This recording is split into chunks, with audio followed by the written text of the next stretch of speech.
First of all আমাদের সামনের and পিছনের এন্ড সামনের এন্ড দুইটাই সমান বরাবর এনে সামনের এন্ডটাকে সামনের দিকে ল্যাটারালি আমরা সরাই দিব, তারপরে ওই এন্ডটাকে নিচে নামাই দিব, এভাবে অ্যানাটমিক্যাল পজিশনে ধরবো।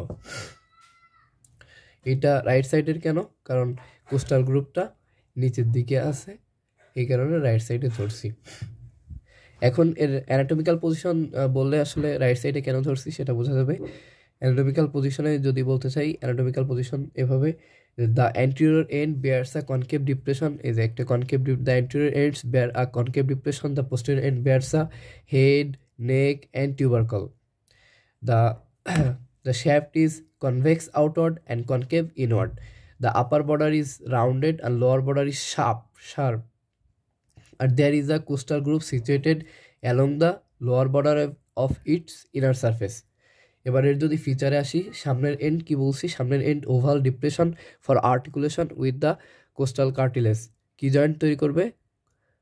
কোস্টোকন্ডাল জয়েন্ট। কোন ভ্যারাইটির জয়েন্ট? Primary cartilaginous joint. আর পিছনের এন্ডে কি আছে? পিছনের এন্ডে একটা হেড আছে, একটা নেক আছে। পিছনের এন্ডে হেড, নেক অ্যান্ড টিউবারকল আছে। Head, neck and tubercle. এখন এই হেডের কাজ কি? এই হেড একটা ক্রেস্ট দ্বারা দুইটা আলাদা ফ্যাসেটে বিভক্ত হয়ে গেছে। আমরা দেখতে পাচ্ছি নিচের ফ্যাসেটটা লার্জার আর উপরের ফ্যাসেটটা স্মলার।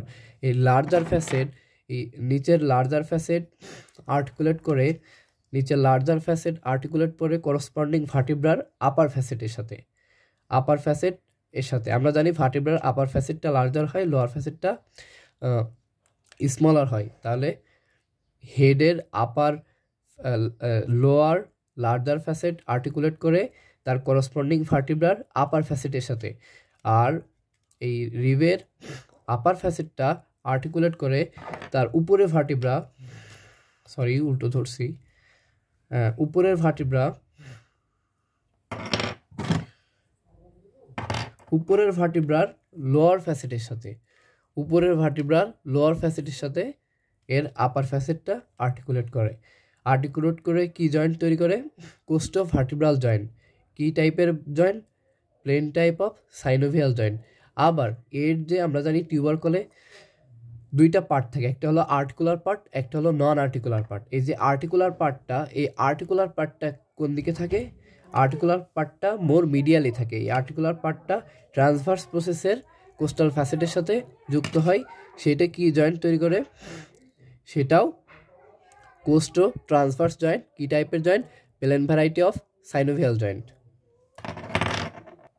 তারপরে আসি নেকে। নেকে কি আছে? Neck is a short flat region of bone that separate the head and tubercle. It lies in front of the transverse process. দেখা যাচ্ছে এইখানে যদি এইভাবে আর্টিকুলেট করে তাহলে নেকটাই ট্রান্সভার্স প্রসেসের ইন ফ্রন্টে আছে। তা নেকের কি কি ফিচার আছে? নেকে আপার বর্ডার আছে, লোয়ার বর্ডার আছে, দুইটা সারফেস আছে, অ্যান্টিরিয়র সারফেস, পোস্টেরিয়র সারফেস। এখন এই সারফেসগুলোর অ্যাটাচমেন্ট বা রিলেশন কি আছে? Anterior surface smooth, posterior surface rough. Posterior rough সারফেসে একটা লিগামেন্ট লাগে, সেটা হলো ইনফিরিয়র কোস্টো ট্রান্সভার্স লিগামেন্ট। আবার দুইটা বর্ডার, যে আপার বর্ডার আছে, আপার বর্ডারে একটা লিগামেন্ট লাগে, সেই লিগামেন্টটা হলো সুপিরিয়র কোস্টো ট্রান্সভার্স লিগামেন্ট। আর আমরা বলছিলাম টিউবারকলের দুইটা পার্ট থেকে, একটা হলো আর্টিকুলার পার্ট যেটা মিডিয়ালি থাকে, আর নন আর্টিকুলার পার্ট যেটা হলো ল্যাটারালি থাকে, মানে কম্পারেটিভলি ল্যাটারালি থাকে। সেই নন আর্টিকুলার পার্টে আমরা এখানে বলছি পোস্টেরিয়র সারফেস থাকে, inferior costotransverse ligament, superior border বা আপার বর্ডারে থাকে। আপার বর্ডারে থাকতেছে আপার বর্ডারে থাকতেছে সুপিরিয়র কোস্টো ট্রান্সভার্স লিগামেন্ট, আর পোস্টেরিয়র সারফেসে থাকতেছে ইনফিরিয়র কোস্টো ট্রান্সভার্স লিগামেন্ট। আর যে টিউবারকলের ল্যাটারাল পার্ট, নন আর্টিকুলার পার্ট, এইখানে লাগে ল্যাটারাল কোস্টো ট্রান্সভার্স লিগামেন্ট। এখন এই তারপরে আমাদের এখানে আর কি আছে? টিউবারকলের তো বললাম, টিউবারকলের আর্টিকুলার পার্টটা ভার্টিব্রাল ট্রান্সভার্স প্রসেস কোস্টাল ফ্যাসেটের সাথে যে যুক্ত হয়ে জয়েন করবে, কোস্টো ট্রান্সভার্স জয়েন্ট, যেটা হলো plane variety of synovial joint. তারপরে শ্যাফট হলো জেনারেলি থিন অ্যান্ড ফ্ল্যাট। শ্যাফটটা হলো প্রেজেন্ট দুইটা বর্ডার, আপার বর্ডার আর লোয়ার বর্ডার আর তারপরে inner surface, outer surface. Upper বর্ডারে দুইটা লিপ থাকে, outer lip, inner lip. Outer লিপে কি এসে লাগে? External intercostal muscle. ইনার লিপে কে লাগে? Internal intercostal muscle, intercostalis intimi. আর লোয়ার যে শার্প বর্ডার, এই শার্প বর্ডারে কে লাগে?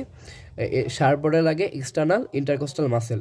আমরা জানি যে আমাদের যে ইনার সারফেসে একটা কোস্টাল গ্রুপ থাকে, সেই গ্রুপে কি থাকে? আপার মার্জিন, ফ্লোর, লোয়ার মার্জিন। আপার মার্জিনে লাগে ইন্টারকোস্টালিস ইন্টিমি মাসেল, মাঝখানে থাকে ফ্লোরে থাকে ইন্টারনাল ইন্টারকোস্টাল মাসেল। আর যে লোয়ার লিপ অথবা লোয়ার শার্প যে বর্ডারটা আছে শ্যাফটের বা রিবের, সেই বর্ডারে লাগে হলো এক্সটার্নাল ইন্টারকোস্টাল মাসেল। তারপরে এইটা দেখতেছি যদি এভাবে রেখে দেওয়ার পরে দেখা যাচ্ছে এই যে আপার এন্ডের ছায়া দেখা যাচ্ছে নিচে, কিন্তু পোস্টিরিয়র যে এন্ডটা আছে সেই এন্ডের ছায়া দেখা যাচ্ছে, কিন্তু অ্যান্টিরিয়র এন্ডের কোনো ছায়া দেখা যাচ্ছে না। মানে বোঝাতে চাচ্ছি যে পোস্টিরিয়র এন্ডটা মানে টেবিলের বরাবর নাই, একটু উঁচু হয়ে আছে, এটাকে আমরা বলতেছি টুইস্ট। আর অ্যাঙ্গেল কি?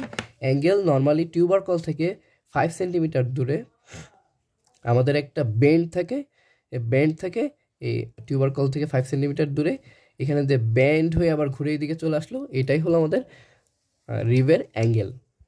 আমাদের রিবের কিন্তু দুইটা অ্যাঙ্গেল থাকে, একটা না, একটা থাকে সামনে, একটা থাকে পিছনে। আর এই পিছনে অ্যাঙ্গেল থেকেই সব থেকে বেশি ফ্র্যাকচার হয়। আর আমাদের অসিফিকেশন কি? একটা প্রাইমারি সেন্টার থেকে যেটা 8 উইকে ডেভেলপ করে, আর একটা হলো 3 সেকেন্ডারি সেন্টার থাকে। প্রাইমারি সেন্টারটা থেকে শ্যাফটের জন্য, আর তিনটা বাকি তিনটা সেকেন্ডারি সেন্টার, একটা থেকে হেডের জন্য, একটা টিউবারকলের আর্টিকুলার পার্টের জন্য, একটা টিউবারকলের নন আর্টিকুলার পার্টের জন্য।